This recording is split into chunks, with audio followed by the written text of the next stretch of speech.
अस्सलाम वालेकुम student. Start करते हैं अपनी सेकंड जो हमारा लेक्चर है इस वीक का। और इसके अंदर हम पहले टाइप ऑफ कॉन्टेक्स्ट पढ़ चुके हैं और उसी की हम डिवीजन्स पढ़ रहे हैं। पहले डिवीजन हम पढ़ चुके हैं और अभी हम सेकंड, थर्ड और फोर्थ डिवीजन को देखना है। तो अभी यहाँ पे मैं आपको इस वीडियो में क्लियर करूँगा कि कौन सेकंड डिवीजन के अंदर कौन कौन सी कैटेगरीज होती हैं।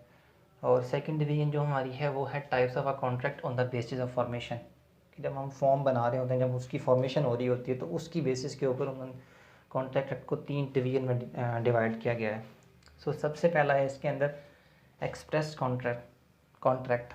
एक्सप्रेस कॉन्ट्रैक्ट का मतलब होता है कि बोल के किया जाता है और जो भी वर्ड्स होते हैं या तो वो लिखे जाते हैं या फिर सिर्फ बोले जाते हैं। रीड आउट करते हैं, इससे आपको थोड़ा क्लियर होगा एग्जाम्पल से। The contract in which the proposal and acceptances are made in words.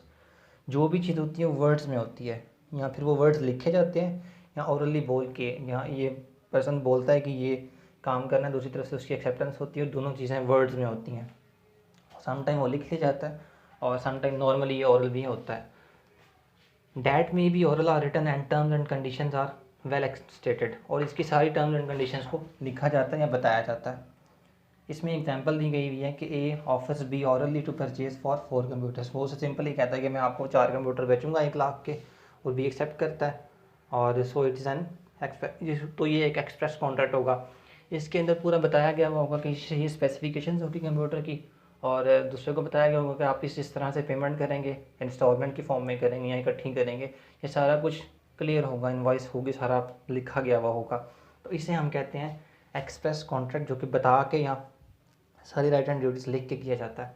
इसके बाद इसकी सेकंड कैटेगरी है फॉर्मेशन के अकॉर्डिंग इम्प्लाइड कॉन्ट्रैक्ट। इम्प्लाइड के अंदर होता है कि ऑटोमेटिकली मान लिया जाता है कि ये कॉन्ट्रैक्ट शुरू हो गया है, इसको लिखा नहीं जाता या इस तरह से कुछ किया नहीं जाता है इसके ऊपर। इस सिचुएशन पर डिपेंड करता है। इसको समझने की कोशिश करते हैं इसमें क्या होता है। इन सच कॉन्ट्रैक्ट प्रपोजल और acceptance made otherwise and in words. इसकी एग्जांपल उन्होंने यहाँ पे कोट की हुई है कि जब भी एक बंदा है जो कि खड़ा हुआ है, किसके ऊपर, रोड के ऊपर खड़ा हुआ है और वो कार में है, और इस वक्त क्या है, सिग्नल जो है वो ऑफ है, और एक बॉय आता है और उसकी स्टार्ट कर देता है wiping on a wind screen of the car की स्क्रीन साफ़ करना शुरू कर देता है, जैसे होते हैं सिग्नल्स के ऊपर।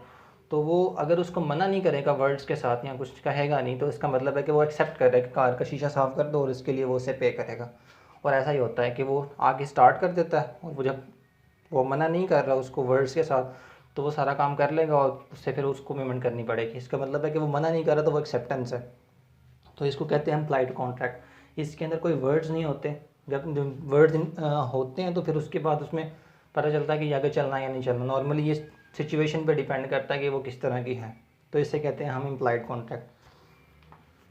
इसके बाद है कंस्ट्रक्टिव और कॉजी कॉन्ट्रैक्ट। कंस्ट्रक्टिव और कॉजी कॉन्ट्रैक्ट का मतलब होता है कि ये आपकी राइट्स एंड ड्यूटीज़ पे होता है कि आपके ऊपर वो ऑलरेडी फरीज़ा होता है। सपोज़ करो कि एक बंदे का जो है चोरी हुई है और उसका मोबाइल चोरी कर लिया गया है, जो कुछ भी चोरी कर लिया गया है, तो आपका पुलिस के साथ ऑटोमेटिकली कॉन्ट्रैक्ट बन जाता है। उनकी राइट है, उनकी ऑब्लिगेशंस हैं, उनका फरीज़ा है कि वो आपकी चीज़ को ढूंढ के आपको दें, और जब वो मिल जाती है तो वो खुद के पास नहीं रख सकते, वो उन्होंने आपको देनी देनी है। तो ये एक कॉन्ट्रैक्ट ऑटोमेटिकली बन जाता है आपके दरमियान और सर्विसेज प्रोवाइड करने वाली एजेंसीज के दौरान, जैसे पुलिस हो गया। इसे कहते हैं काजी कॉन्ट्रैक्ट और constructive contract. In such contracts law imposes rights and obligations and not the contract. Automatically law ने प्रोवाइड किया हुआ होता है कि आपकी राइट्स एंड ड्यूटीज़ हैं, और आपने ये अगर कॉन्ट्रैक्ट बनता है तो आपने परफॉर्म करना। मतलब पुलिस ने आपके लिए वो ये नहीं है कि अगर आप वो आपके लिए ढूंढ के देती है तो आप उसे पे करोगे। ऑटोमेटिकली हमारे टैक्स के पैसे से उन्हें इनकम जाती है। ये उनके राइट्स एंड ड्यूटीज़ में ऑलरेडी हैं कि वो आपके लिए करेंगे। यहाँ पे एग्जांपल लिखी हुई है, उन्होंने वर्ड्स गलत लिखे हुए हैं कि ए को कोई बी की कोई चीज़ मिलती है घूमी हुई, और अब एक जिसको मिली है उसका फ़र्ज़ है कि वो उस जिसकी है वो उसको वापस करे, वो उसे रख नहीं सकता।